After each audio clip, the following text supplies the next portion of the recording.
Selamat pagi, selamat siang, selamat sore, dan selamat malam, tergantung kapan Anda menonton acara ini. Selamat datang di Mojok Mentok, sebuah acara yang akan merangkum berita yang terjadi selama sepekan terakhir. Tentu saja dibawakan secara cerdas, tangkas, dan berginas oleh saya sendiri, Agus Mulyadi. Agus Mulyadi. Agus Mulyadi. Sebagai host yang akan menemani Anda.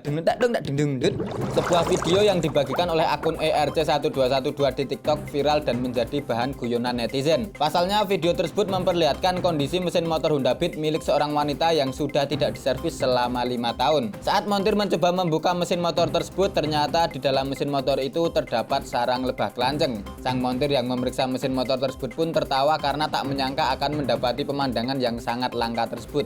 Belakangan diketahui bahwa motor tersebut ternyata belum pernah diservis sejak pertama kali dibeli tahun 2018 lalu. Ini adalah pengalaman yang tak terlupakan. Begitu kata si montir yang menangani motor tersebut. Sontak berbagai komentar pun berhamburan sebagai respons atas video yang sudah ditonton sampai 6 juta kali tersebut. Selain memang lucu, peristiwa lebah kelanceng bikin sarang di mesin motor yang sudah bertahun-tahun nggak diservis ini memang layak menjadi perhatian tersendiri.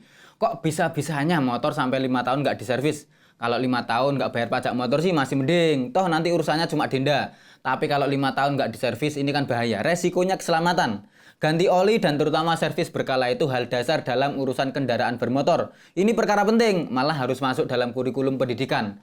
Bahkan kalau perlu jadi syarat kelulusan siswa sekolah. Jadi nanti kalau ada siswa nilai UASnya bagus, UANnya bagus, tapi kalau nggak punya kesadaran untuk nyervis motor secara berkala, nggak boleh diluluskan. Sekali lagi pengetahuan soal servis motor berkala ini penting. Ini menyangkut stabilitas nasional.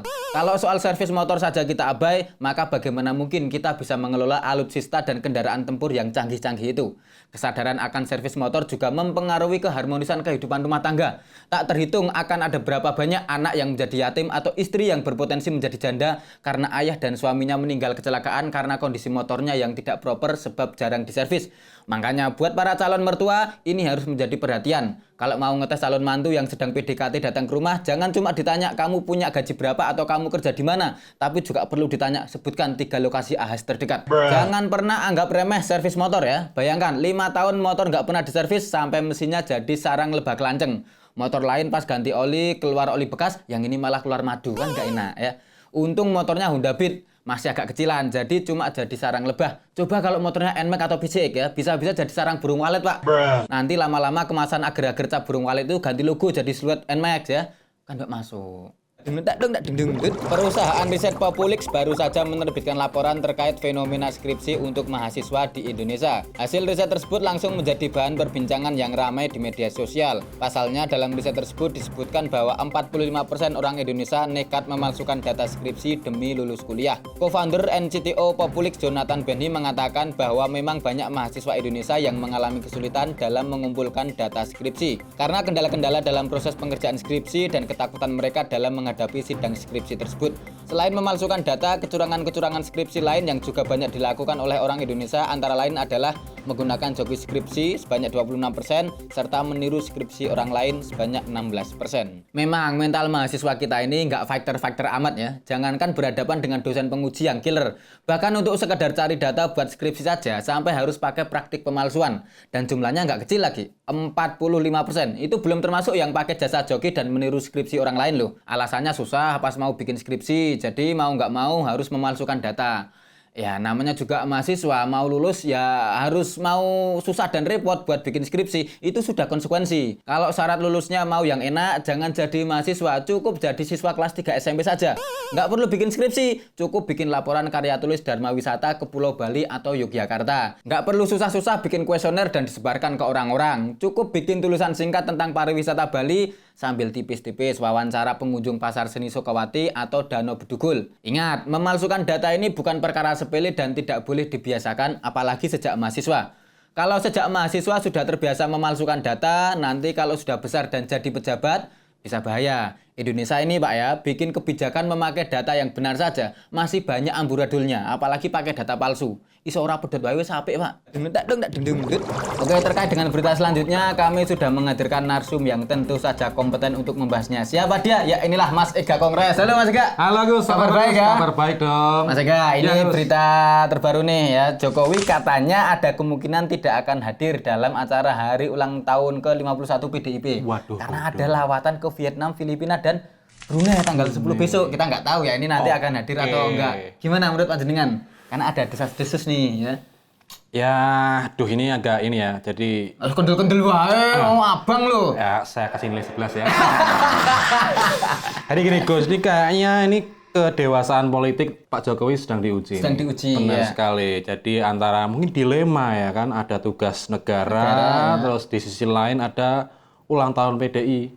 Dan konon kabarnya sebelum-sebelumnya tuh Jokowi selalu hadir, Gus. Selalu hadir lah sekarang ini karena kan kalau beliau nanti ternyata nggak hadir kan kelihatan ada friksi walaupun kita semua udah tahu sama tahu ya. Betul. Gitu. Lah Jokowi sendiri bilangnya katanya belum menerima undangan. Nah, padahal ketua DPP PDI Pak Saiful Jarod bilang Pak Jokowi walaupun dikasih undangan paling juga nggak datang karena ada ini lawatan ke Vietnam, Filipina dan Brunei. Ini agak ya jadi atau mungkin harusnya besok dikasih undangan tapi jelas ditulis besar-besar tiada kesan tanpa kehadiranmu. Wah, kayak undangan ulang tahun Benar. Padahal Pak Jokowi kalau nggak datang tuh ya kita tahu lah ya hukum tongkrongan satu itu Nah, benar kita sekali. selalu menggibahkan orang yang tidak datang. Diomongke, Diomongke itu hukum tongkrongan satu Pak. Tongkrongan Ya. dimanapun kayak gitu. Selalu begitu. Sekarang Jokowi diomongkan kalau kemarin besok kemarin sebelumnya Jokowi datang, Jokowi juga ngomongin orang yang nggak datang. Lah itu selalu itu Pak. Hukum kekekalan tongkrongan satu. Berarti ini Jokowi benar-benar di posisi yang rumit, Gus. Rumit sesuk mesti bakal wah Jokowi iki jet. Anggule yo wong PDIP ngene. Anu Jokowi. Nah. Sing ngene kabeh iki ngomongnya. Bener. Kok mak merot-merot separuh. Persis. Ngomongin alun tapi is. Alun semakin pelan semakin dahsyat isinya gitu. Nah, itu apalagi Biasanya ngono. Bu Mega kan ya. Wah, dahsyat. Ini Jadi dahsyat. besok kemungkinan akan ada transfer data yang banyak. Data soal Jokowi kan. Betul. Ini kira-kira pengaruh sama efek pemilu nggak ya? Ya, kalau kita mengartikannya kelihatannya akan ngaruh. Walaupun ya Jokowi paling ya gua ngomongin mana tugas ya, Bos. Nah, kan kalau kan dulu Gibran pernah punya perusahaan jas hujan itu. Judulnya tugas negara, Bos. Nah, ya kan. Ini jangan-jangan Jokowi juga bisa jawab gitu. Tugas negara, Bos. Nah, karena Jokowi itu kok sekarang kan ya kita tahu mulai rodok-rodok ora PDI. Nah, ini. Tapi semoga persoalan ini tidak menjadi persoalan yang serius dan tidak menjadikan orang-orang malah ribut sendiri gitu. Nek gelut ben Jokowi sama PDI aja gitu. Kita nggak usah ikut ribut-ribut dan jangan terlalu mengartikan gitu ya. Semoga ini sebagai ya sekadar drama-drama aja gitu ya. Tuh, tugasnya kita kan cuma makan nasi kuning ya kan? Persis. Loh kok kuning? Gua abang. Cocok kok.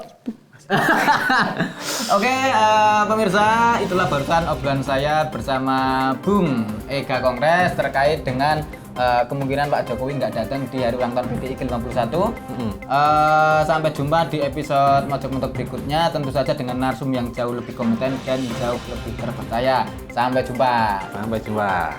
Jadi ini kok ini ngomentari Golkar. Iya, ya. Saiki abang ngomentari PDI. Saya biru pan. Kabeh tak sasak betul.